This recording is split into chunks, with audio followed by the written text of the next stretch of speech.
Assalamualaikum warahmatullahi wabarakatuh. Waalaikumsalam warahmatullahi wabarakatuh. Oke, langsung saja bersedia di sini saya akan menjelaskan tentang meiosis. Apa sih meiosis itu? Meiosis merupakan pembelahan sel gonosom dan menghasilkan 4 sel anak yang bersifat haploid. Meiosis bertujuan menghasilkan sel gamet sel gamet bagi organisme dan menjaga agar jumlah kromosom keturunan tetap sama. Perbedaan dari meiosis dan mitosis sendiri itu, kalau mitosis itu menghasilkan 2 sel anak, sedangkan meiosis ini nantinya akan menghasilkan 4 sel anak. Kenapa meiosis itu penting? Meiosis itu memastikan bahwa semua organisme yang dihasilkan melalui reproduksi seksual mengandung jumlah kromosom yang benar setengah dari masing-masing induknya. Yang pertama, selanjutnya itu proses dari meiosis.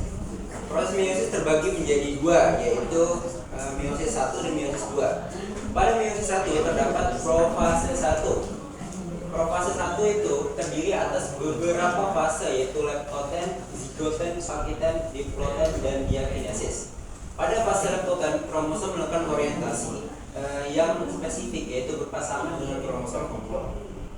Kemudian pada fase zigoten, kromosom homolog berpasangan dan dilanjutkan dengan pembentukan ikatan yang saling melilit. Selanjutnya, pada fase pakiten, setiap kromosom homolog yang berada dalam keadaan sinapsis melakukan duplikasi, namun setiap sentromer tetap bersatu. Berikutnya, pada tahap diploten, setiap kromosom mengadakan sinapsis dan masing-masing melepaskan diri untuk berpisah. Terakhir, fase diakinesis di mana kromosom bivalen tampak lebih padat dan terdistribusi memenuhi inti sel. Di sini terdapat contoh gambarnya. Ini yang tengahnya kromosom, mereka akan berpasangan dan berpisah.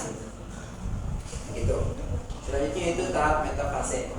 Metafase di sini tuh inti tidak tampak lagi dan mikrotubul membentuk spindel di antara 2 sentriol yang berada di antara 2 kutub sel berlawanan.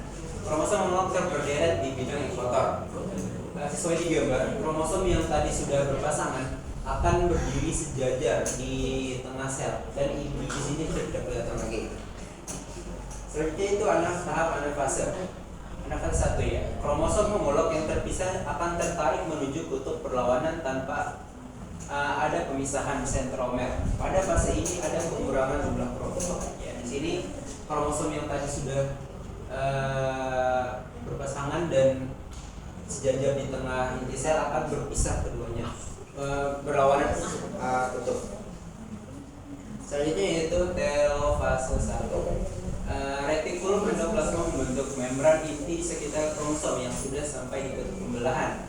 Nukleus kembali dan dalam satu sel terbentuk 2 inti yang lengkap atau karyokinesis.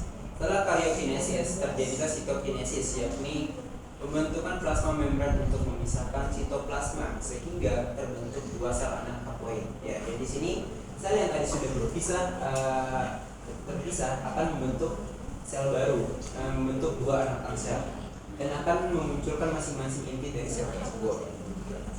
Selanjutnya itu tahap meiosis ya, tahap meiosis 2.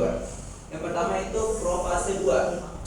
Diawali dengan pembelahan 2 buah sentriol menjadi 2 pasang sentriol baru. Ya, di sini tadi yang sudah selnya terpisah akan bentuk 2 anak sel di sini. Setiap pasang sentriol kemudian bermigrasi menuju sisi sel yang berlawanan.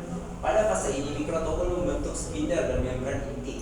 Nukleus juga lenyap dan kromosom berubah menjadi kromatid. Ya, jadi kromosom ini akan berubah menjadi kromatid dan nukleus atau inti selnya itu akan menghilang. Selanjutnya tahap metafase 2. Selama metafase 2, spindel menghubungkan sentromer dengan kutub pembelahan. Kromatid berada di bidang seekuator. Ya, kembali seperti tahap metafase 1, masing-masing akan sejajar di tengah sel dan itu berpisah di tengah sel. Selanjutnya tahap anafase 2. Itu sentromer berpisah dari kromatid menuju kutub berlawanan. Sama kayak anafase 1 juga, masing-masing akan berpisah dan menuju kutub yang berlawanan. Dan kromatit mencapai kutub pembelahan, mikrotubul membentuk membran inti baru, nukleus muncul dan membentuk RNA dari DNA sehingga terjadi akumulasi protein ribosom. Kemudian terjadilah sitokinesis yang terbentuklah 4 sel haploid. Ya, setelah mereka tadi berpisah di masing-masing kutub, mereka akan membentuk sel baru dan terbentuklah 4 tangkatan sel. Ya, ini cara singkat gambar ulur prosesnya ya. Dari fase 1 ada profase, metafase, anafase, telofase 1. Dan fase kedua profase 2, metafase 2, anafase 2 dan telofase 2. Oke, selanjutnya kesimpulan. Kesimpulan di sini itu meiosis melibatkan pembelahan sel berturut-turut yang mengurangi jumlah kromosom dari sel-sel induk menjadi setengahnya pada sel-sel anak. Meiosis menghasilkan 4 sel anak yang bersifat haploid yang kemudian akan berkembang menjadi sel gamet. Meiosis adalah proses kunci dalam reproduksi seksual karena menghasilkan sel-sel reproduktif yang memungkinkan penyatuan 2 gamet yang berbeda untuk membentuk zigot yang merupakan embrio baru. Oke, mungkin itu saja presentasi dari saya. Apakah ada pertanyaan?